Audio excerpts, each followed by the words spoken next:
Hello and welcome to the Arise interview, where we take time to reflect on the big stories from the news and on the fortunes and affairs of the world in an hour of conversation with commentators, analysts and thought leaders. I'm Charles Anyegolu. Coming up in the next 60 minutes, unrest and uncertainty still gripping Nigeria as fury and anger over police brutality turn into chaos, looting and arson. And the country tries to take stock of the destruction and the swings at the system, the punches landing on previously untouchable sites, but also on peaceful protesters. But after the Nigerian leader, Muhammadu Buhari, attempts to address those issues, has it made much of a difference? Or is there still a palpable mood of defiance and righteous rage on the streets of Nigeria's main cities? We'll speak to President Buhari's minister in charge of youth and sports development coming up. So there's been gunfire, jailbreaks, looting and arson across parts of Nigeria, and death as unrest over the shooting of protesters in the commercial capital Lagos continued for several days. The human rights group Amnesty International said security forces killed at least 12 people in Lagos on Tuesday. Since then, there'd been silence from the president, Muhammadu Buhari, on what happened at the Lekki toll gate in Lagos. But finally, last night, Thursday night, President Buhari gave a televised address. He urged demonstrators to stop protesting and instead engage with the government in finding solutions. Democratic government, we listened to and carefully evaluated the 5-point demands of the protesters. And having accepted them, we immediately scrapped SARS and put measures in place to address the other demands of our youth. On approving the termination of SARS, I already made it clear that it was in line with our commitment to the implementation of extensive police reforms. I would like to appeal to protesters to note and take advantage of the various well-thought-out initiatives of this administration designed to make their lives better and more meaningful, and resist the temptation of being used by some subversive elements to cause chaos with the aim of truncating our nascent democracy. For you to do otherwise will amount to undermining national security and the law and order situation. Under no circumstances will this be tolerated. I therefore call on our youth to discontinue the street protests and constructively engage government in finding solutions. Your voice has been heard loud and clear, and we are responding. A fairly stern President Buhari there. Well, for more on the president's speech and to piece together all the developments over the last fortnight, my guest today is the Nigerian Minister of Youth and Sports Development, Sunday Dare. Thank you very much indeed for coming in. Charles, thank you for giving me this opportunity. You've had a busy day. You've been talking to the youth. Absolutely. It's been a busy week, but today has been busy equally. Tell us more about what's been happening, because I mean the issue that's been talked about in the past is the lack of engagement with Nigeria's youths, between the government and the youths, but that's not the message that you're bringing today. Well, absolutely. This afternoon I had the second virtual town hall meeting with a cross-section of Nigerian youth. We had the first one last Friday, and we just had one this afternoon. About 12,000 youth actually joined on the Zoom meeting. I had two other ministers, the Minister of Women Affairs and the Minister of State Labor and Employment, that joined me in that conversation with our youth. It lasted about 2 hours, 30 minutes, and I was really engaging. Well, what was the substance of the meeting? First, it was to provide update on government's responsiveness to the demands of the youth, beyond just the NSAS, which has been ended and scrapped, but other tangential issues to the youth that is important to government. Beyond that, we wanted to get a feedback. So there was the update on the part of government through the ministers about what the ministries are also doing for the youth, but also a feedback. Feel the pulse of the Nigerian youth, because The protest, what it has done for us is to remind government of the need to make sure that this engagement is constant, is deepened, and is also broadened. And quite a number of things came back from this conversation.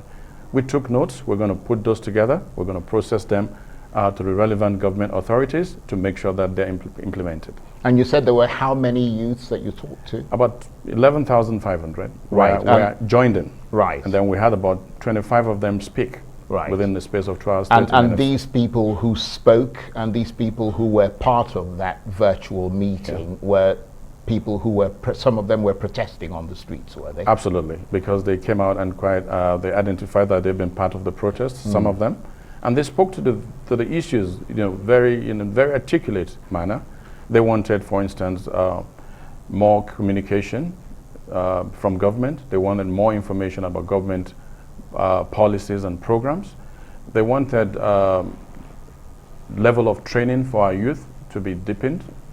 They also wanted to be onboarded on most of our programs being run in several ministries. But above all, they all wanted some really good governance. They wanted the cost of governance to reduce.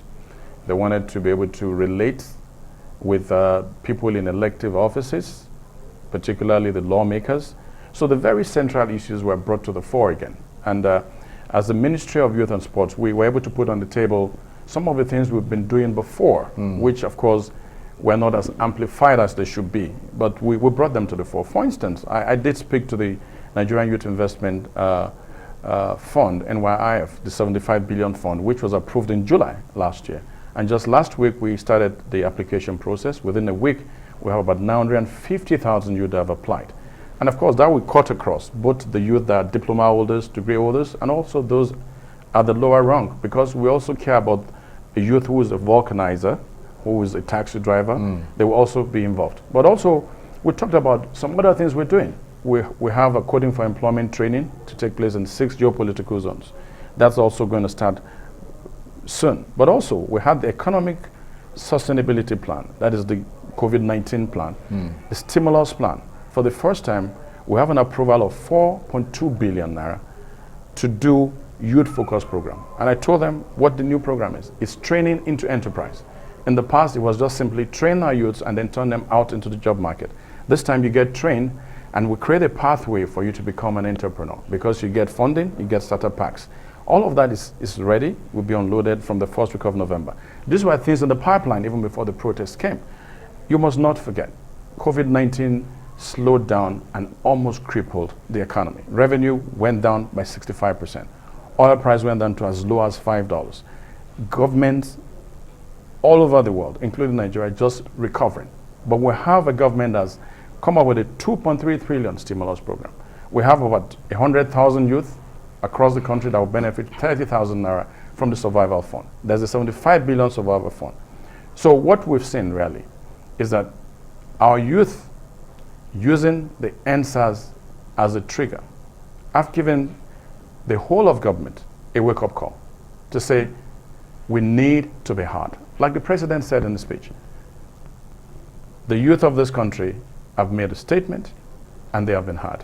Well, let's talk about that speech by the president, because he talked about various issues, but didn't actually directly refer to what happened to those at the Lekki toll gate on Tuesday. That was a bit of a disappointment, wasn't it? Well, I think the president's speech touched all the bases. It just depends on what people are looking for. Well, he didn't touch that central base. But also, I think without making excuses, it's important.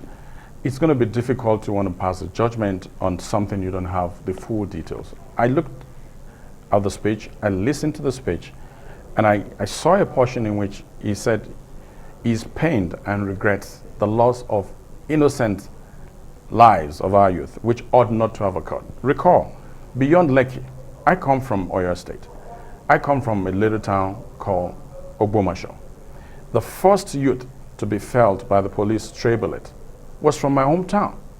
So across the country, before Lekki happened, there had been several casualties. So singling out Lekki alone might not do it. The president spoke to Well, the I mean, innocent lives that were lost across the country. Yeah, I expect that people will react rather unfavorably to that suggestion from you because, I mean, the president talked about deaths, but the killings he talked about was about the police. He referred to that specifically. Police who apparently died as people were rampaging through the streets and thugs were destroying police stations. He also talked about the destruction in Lagos. There's now, of course, a hashtag Save Lagos and all that following that destruction. But he did not talk about the shooting of protesters, which is what has raised the ire of so many people around the world. I listened to the president's speech, and before I came on this show, I read the speech twice, and I did underline clearly, unless we're looking for the exact words used. He said, "I am pained by the innocent lives that were lost." Everybody has a copy of that speech. Yeah, but I have a copy of it. So he said, "I'm pained by the innocent lives that were needlessly lost." Right, but he didn't refer to specifics from the protesters' side. He talked about deaths on the side of the police, people who were rampaging. The speech he gave was a response to the protests, the killings, and the casualties that happened. That was the cause of that speech. That was the very purpose of that speech. Well, we certainly saw the very clear warning from him to people who were out on the streets to desist from doing certain things. Right. But I think you and I can agree, without wasting too much time on it, that he didn't refer to the killing of protesters. Now, this was clearly a powder keg waiting to happen, wasn't it? Well, when you look at it, I mean, waiting to explode. Yes, when you look at it, he's been in power. This government has been in power for 5.5 years. There have been previous governments, without trying to really, pass the buck to other governments. But this takes time. Over time, certain institutions ought to have been in place. Over time, certain programs with sustainable models ought to have been in place. Over time, certain things ought to have been done by previous governments. Now, are you looking at 20, 30, 40 years? And then in 5.5 years, it's almost impossible to deal with the deficits that we have in this country. I'll take it for instance. There's a clear lack of institutional rationalization. So we don't have enduring institutions. And what is a country without institutions? You've seen an attempt on the part of this president to make sure that we build institutions that can be sustained over time. We have a clear deficit of infrastructure. We've seen an effort, deliberate effort, across the country, and they're visible and is evidential. The roads, the rails are coming back. You've seen concerted effort to address the question of energy and a couple of other things. I think we must not lose sight of this attempt as giving us the foundational infrastructure we need to compete in the 21st century economy. And then it dovetails into the empowerment, human development that comes with it. I think so. Over time, this has built up. It just needed a trigger, and the NSAS protest served as a trigger, because you look at it after the 5 demands, beyond the police brutality, end police brutality, which I fully support. I've said it repeatedly. Before the president gave that speech yesterday, he had made a speech. He gave a speech last week Monday. I met with Mr. President this week Monday, and I gave the benefit of that meeting. First, at the meeting, he said the fundamental right in our Constitution, Section 40, of our youth to protest, that he supports it, he respects it. He says, yes, our youth can protest, but it must be done peacefully. Okay. He said he was worried about the fact that there will be infiltration. So the speech was not the first time I was going to speak to him. He also gave directives for investigation. But I have to take a break, but we'll come straight back and continue from where you stopped. You're watching the Arise interview, plenty more still ahead, as we continue our chat with the Nigerian Minister of Youth and Sports Development about the unrest and uncertainty still gripping Nigeria following protests over police brutality. Stay with us. Welcome back to the Arise interview. I'm Charles Anyekolu, and so the debate roils in Nigeria between supporters of the protests against police brutality about whether or not vandalism and looting are morally defensible or strategically advisable. Most Nigerians and many non-Nigerians support the peaceful protests, including my guest today, the Nigerian Minister of Youth and Sports Development, Sunday Dare. But he feels that damage to property ultimately undermines the cause of the demonstration. As you know, the protests have been marred by incidents of destruction in the wake of the peaceful marches, but that, let's not forget, was preceded by what happened in Lagos on Tuesday night when peaceful protesters were shot by security forces, causing outrage in Nigeria and around the world. But President Buhari chose to focus mainly on the looting and unrest that followed, and many protesters say that it appears as if their demonstrations were not peaceful. Sadly, the promptness with which we have acted seemed to have been misconstrued as a sign of weakness and twisted by some for their selfish, unpatriotic interests. The result of this is clear to all observers. Human lives have been lost. Acts of sexual violence have been reported. 2 major correctional facilities were attacked and convicts freed. Public and private properties completely destroyed or vandalized. The sanctity of the palace of a peacemaker, the Oba of Lagos, has been violated. So-called protesters have invaded an international airport and in the process disrupted the travel plans of fellow Nigerians and our visitors. All this executed in the name of the End SARS protests. I am indeed deeply pained that innocent lives have been lost. These tragedies are uncalled for and unnecessary. Certainly, there is no way whatsoever to connect these bad acts to legitimate expression of grievance of the youth of our country.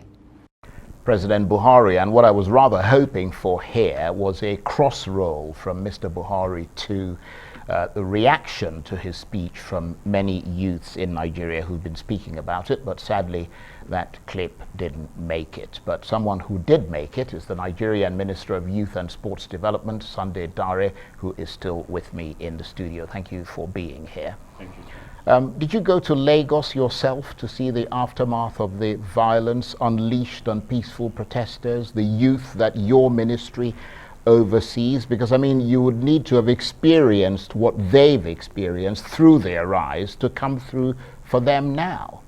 Well, my plan for Lagos is sometime later tonight.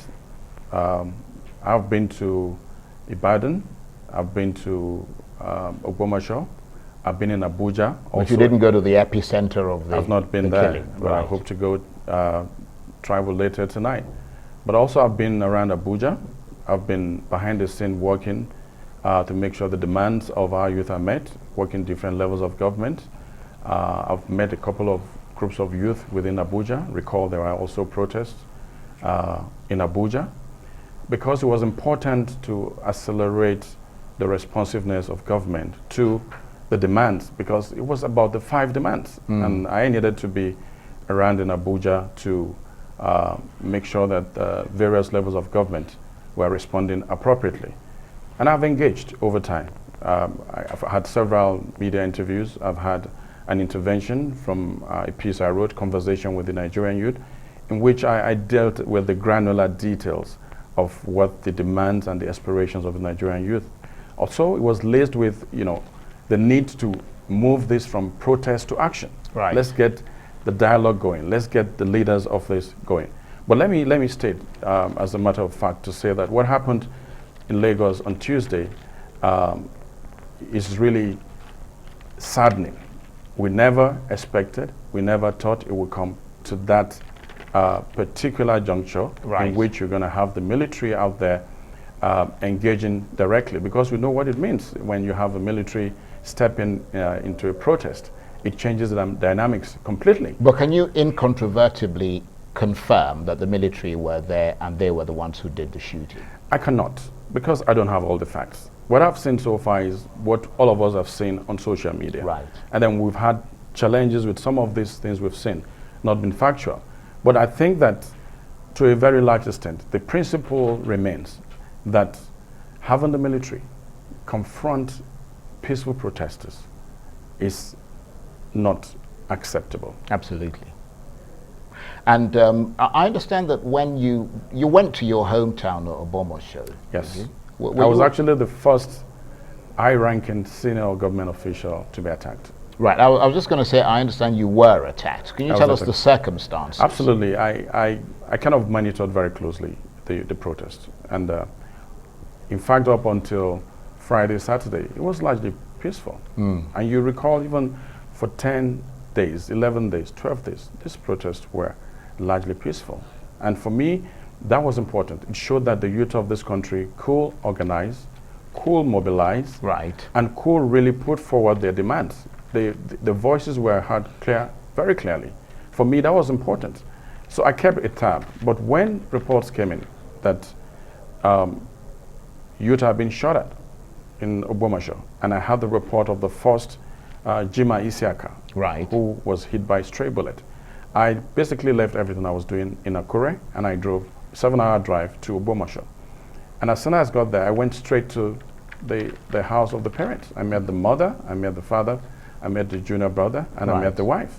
And I spoke to a group of youth there, pleading with them and saying that their demands would be met.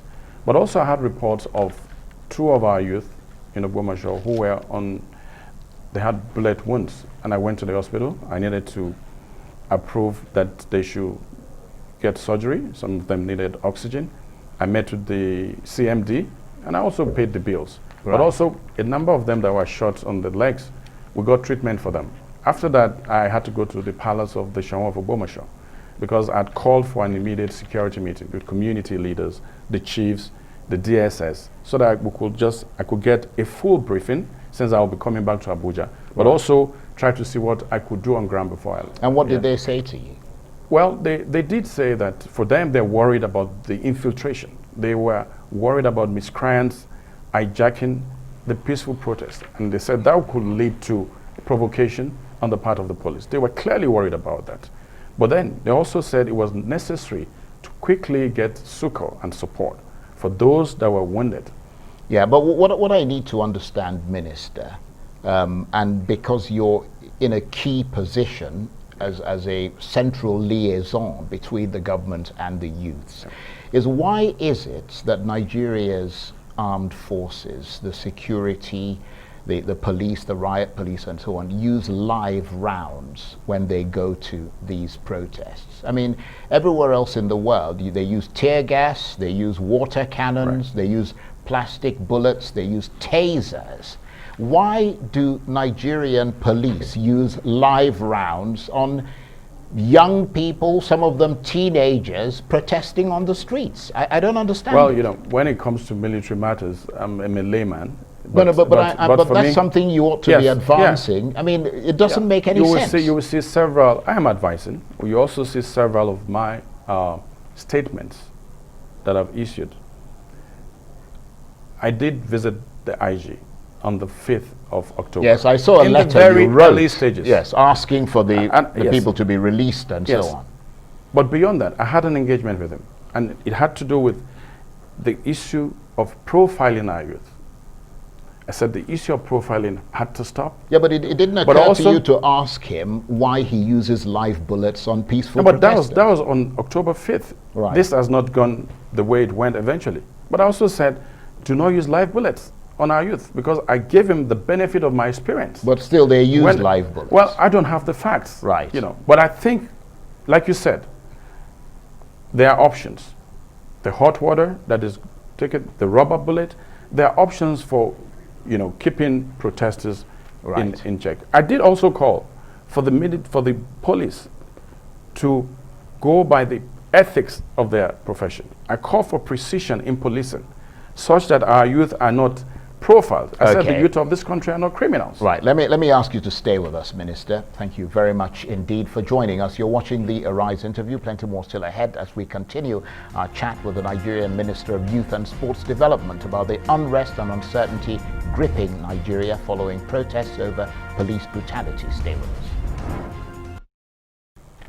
Welcome back to the Arise interview, where we speak to the newsmakers as well as ordinary people doing extraordinary things around the world and featuring the voices at the heart of the stories. I'm Charles Anyegolu, and many Nigerians have continued to react to President Buhari's speech on Thursday night following peaceful protests turned violent in the wake of the killings in Lagos and the unchecked brutality of the Nigerian police. Many had looked for more empathy from the president for the case and cause of the protesters and the attack on them by security forces, but alas, there is, however, debate as to whether some of the property destruction perpetrated in the wake of the protests ultimately hurts the cause. Some on social media have defended the looting and vandalism as a cry of desperation from the unheard.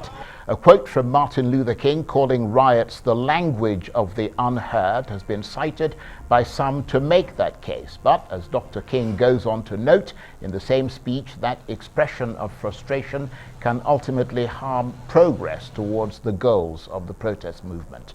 We'll hear some more from the Nigerian Minister of Youth and Sports Development in a moment. But first, here's a leading member of the Black Lives Matter movement in London, Sasha Johnson, talking to Arise correspondent John Cookson and pledging support for protesters in Nigeria. What's your reaction to what's going on in Nigeria? It's appalling. I believe that if you're standing anywhere in the world and you see such injustice and you don't speak out, you're part of the problem. Silence is violence. What do you want the government to do? I want the government to listen to what the citizens are asking for and give them back their liberty, give them back their rights, and allow them to live a life that they don't have to feel threatened when they speak out against injustice. Do you think it's more than about Nigeria, that it's really about Africa and African rights? I think it's more about Nigeria right now, but it is about Africa in general. Africa in general needs to unite. We need to stand up against all the countries such as Belgium, France, all of those countries who are still getting paid colonial taxes, who are still impeaching on our rights, taking our resources. We need to stand up and we need to stand united. What's your message to Nigerians watching this now? We're here with you all the way from the UK. I'm the UK's Black Panther Party representative. I'm here with you. I stand in solidarity with your struggle, and I will continue to lend you my voice as long as you need it. And what sort of influence do you think you can have here in the UK? Helping the black community and the Nigerian community here to keep standing and have the faith and the courage to keep standing and voicing their opinions for their people's rights. Do you think Nigerians will bring about change? I think it's coming. I think the next generation, the younger generation, are just not simply going to stand by and watch their liberties be impeached on. I think they really want a change. They want that unity now, and they want the rest of the world to see that they're more than just criminals and scammers like the rest of the world is painting them to be. And that's Sasha Johnson from the Black Lives Matter movement in London talking to Arise correspondent John Cookson. And the Nigerian Minister of Youth and Sports Development, Sunday Dare, is still with me in the studio. Thank you for staying with us. Thank you. And you were talking before we went on the break about your engagement with the Nigerian police authorities and why they continue to use live rounds when they go to quell peaceful protests. Well, I was just speaking to the fact that when the protest started, I met with the police IG, and we did discuss quite a number of issues. First was the profiling of our youth. It needed to stop. I did ask for precision policing because I said, look, you can't paint all the youth of this country with one brush, because that was really bothersome. Our youth have been profiled, we have been stopped on the street, but just carrying a mere laptop. But we also talked about deepening the police-youth engagement. We talked about the town hall meeting. But I also spoke to him about the need to make sure that the bad police officers are brought to book quickly, especially within the answers. And he responded. But also, we talked about the need to stop using live bullets. Now, we're dealing with the specific issue of the youth protest, which was within my purview as the minister. As it regards the entire police system, I'm not able, what I can just say right here is this. I think it is wrong, it is unacceptable to use live bullets when it comes to protest. I think the police are trained to be able to separate the hoodlums, the miscreants, from those who are protesting peacefully. And I think that the ethics of professional policing is the same across the world. So if within our system we have erring officers and bad eggs, it is important that we hunker down now and have a systemic way to pull them out. And that's why we've seen a process started about 10 days ago. 36 officers have been fired and retired. About 7 are facing orderly room trial as we speak. The Lagos State government has lined up over 21 of them and got for various offenses against civilians and protesters. The Ogun State government has done likewise. We have judicial panel of inquiries across the state. And I think what's important now is that we must make sure that those that have committed these atrocities in the past, extrajudicial killings, the extortion, the arrest, are brought to book. And that we should all be vigilant, both those in government, particularly myself, but also the leaders of the youth in this case, to make sure that these people are brought to book and we get justice for those that have suffered. I think the concern is, and we've talked to a lot of youths. I mean, if you've been watching Arise, it's been peppered with, discussions with kids and, all kinds of people across across the country. And the concern seems to be that this whole discussion is going into a much broader area, and that the very specific issue which has been identified as what led to the trigger of all the unrest and so on, which is the shooting of protesters. The Amnesty International, a very well-respected international human rights organization, has come out to say that 12 people were killed by police in 2 areas, I think 10 of them in Lekki, 2 in Alausa, in Lagos. Those are very specific allegations. And to demonstrate the fact that the government is absolutely determined to change things, isn't that where the government should be starting? To say, of course, we're going to do this. But the president didn't even mention it. But of course, I can, for sure, the president has ordered for an investigation. Well, but he didn't say he had. He had a national security meeting yesterday. I can tell you that this is already ongoing. The president wants to have all the facts. And that is going to be made public, is Absolutely. It has to be made public. And I think it's important. Amnesty International must have spoken. But even in the court of law, we talk about justice and the rule of law. As it's important to get all the facts right before we go forward. In this case, it's going to be difficult to hide these facts because we live in a multimedia world and we have evidences, corroboration and all of that. And I think it's important to get the facts right. And I think that's the path the president has told. And I'm sure that when these facts are made available, this president, because he has integrity, will level with the Nigerian people about what happened on Tuesday in Lekki. The point, of course, is that the kids would say, well, we've heard it all before. Because, I mean, this is not the first time the issue of SARS came up. It's come up several times in the past. And but there's a difference. There's a difference this time. Yeah, there was a difference because of the way the kids reacted.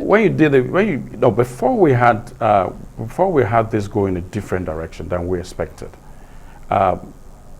You look at it. Previously, we just had simply lip service. SARS scrapped.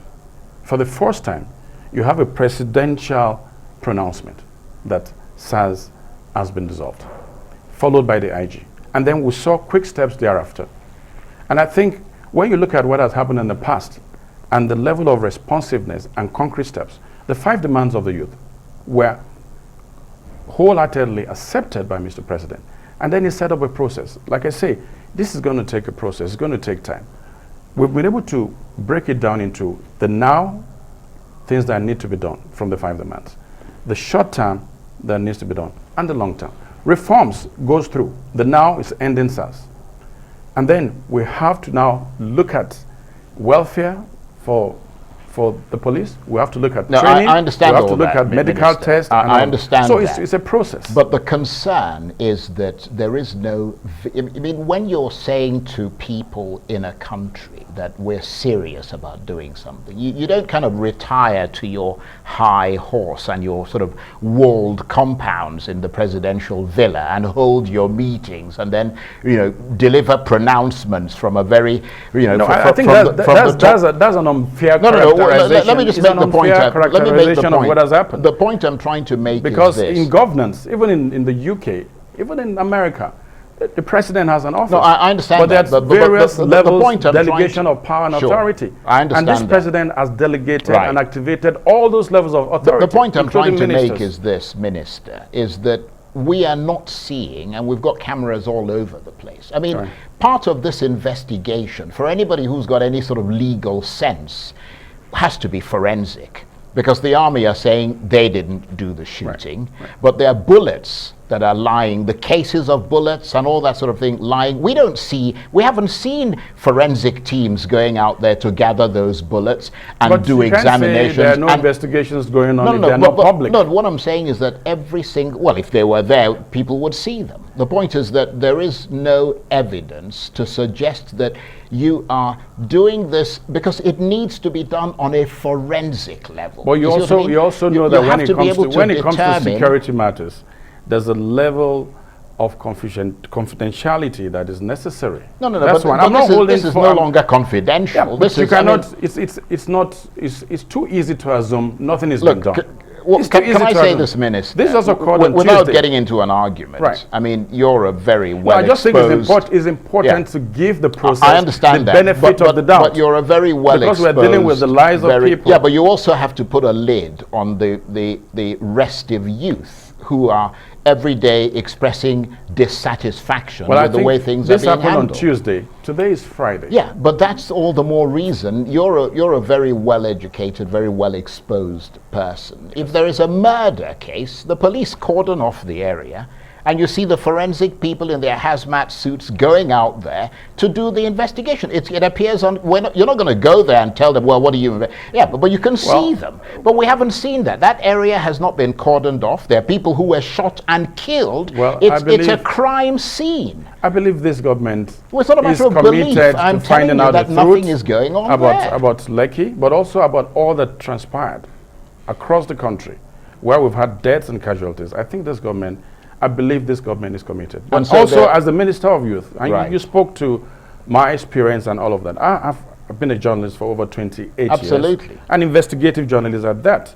And I think I remain a very strong voice for the youth, but also in this very circumstance, I'm making sure that what is needful is done. But also, you remember, you have the security, the military high command, you have the security network. I must also allow them. Government must allow them to do their work unhindered. And then let's wait and see what they come forward with. Well, it's not apparent that work is being done because, as I said, there's a crime scene and that crime scene has not been cordoned off, and therefore the evidence in the crime scene is being tainted every single day. It's a simple, criminal justice. It's criminal justice 101. Well, what I know is that something has been done. It might not be clearly in the public. I cannot also speak for the military high command or the security network because they have their processes, they have their methods, which are not open to me. But I think clearly it's been hard that the youth of our country need justice. Whatever happened on Tuesday, whatever happened in the intervening days across the country, even in Ibadan, we saw a lot of what happened in Ibadan. In Edo, we saw what happened. In Akure, this also matters. And I think the country must come to terms with the fact that before we can really move forward, before we can get solace for our youth, before we can convince our youth that this government really is sincere and means business, we must get to the root. We must get the facts of what happened and then get justice. We shall hold our breath and wait for that justice to come. Absolutely. But please stay with us. Justice is coming. You're watching the Arise interview. Plenty more still ahead as we continue our chat with the Nigerian Minister of Youth and Sports Development about the unrest and uncertainty still gripping Nigeria following protests over police brutality steroids. Welcome back to the Arise interview. I'm Charles Niagolu, and the streets of Nigeria's biggest city, Lagos, the epicenter of the protests and the unrest that have raged across the country for a fortnight, have remained quiet, but there is still a mood of fear and an atmosphere of uncertainty. Several groups that were key organizers of the protests against police brutality have urged people to get off the streets and stay at home, advising protesters to follow any curfews that may be in place where they are. President Buhari has added his voice. In a televised speech, he called for an end to the protests and for dialogue. Lagos and other parts of Nigeria have seen buildings torched, shopping centers looted, and prisons attacked since Tuesday night's shooting of protesters in Lagos. The human rights group Amnesty International said security forces killed at least 12 people, while the Nigerian army has denied any involvement. And the Nigerian Minister of Youth and Sports Development, Sunday Dare, is still with me in the studio. Thank you for staying with us. And all this, of course, reminiscent of a far earlier and more brutal age in Nigeria's history known as military dictatorship. Absolutely. And I was a major player. Then we all became known as guerrilla journalists. We had the years of military dictatorship. And we had a lot of protests. We used the power of the pen to be able to expose the wrath within the military regimes that we had. But also we used our pen to demand for the return of democracy to this country. And that experience, that activist background, played into several of the positions I've held, even before becoming a minister. And I could easily connect with the Nigerian youth because their protests easily resonated with me. Because when we then protested against military rule, it was clear we wanted a change. We wanted the rule of law. We were tired of, the acts of brutality, the violation of human rights that was occurring. But we fought for a while, we retreated, because it was long, it was like 10, 12 years. We fought for a while, we retreated, but we grouped up. We had a group, we had leaders, we had faces for that struggle. It was a movement, but it was critical for us. Apart from the voice we have, our pens, our newspapers, our magazines, we also had leaders. That's when we had Nadeko, and we had people that were speaking on behalf of the entire movement. It did not stop the other parts of the movement from doing what they needed to do. The civil society, the critical radical media was doing its own. The churches, the non-traditional media was doing its own. And that complete connection was important for us. But then eventually it moved from protest to dialogue. And eventually we had the birth of democracy. So I could easily connect to the protests of our youth because, like you said, this pent-up frustration had sedimented, and it just needed a pin pulled out to let out everything. And we have seen it. And we thank the youth of this country for bringing this to our attention. Beyond the answers, other issues came up, and the government is committed to making sure that beyond the demands they have made, the government is also doing a reality check to say beyond the demands, because the youth have gone even beyond what affects them. They've gone to constitutional reforms. They've come to certain developments that they want.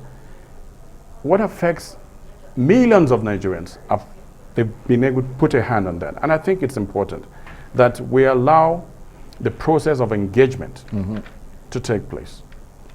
We also allow the youth to continue beyond just protesting, to express their views, to contribute to finding solutions to this problem.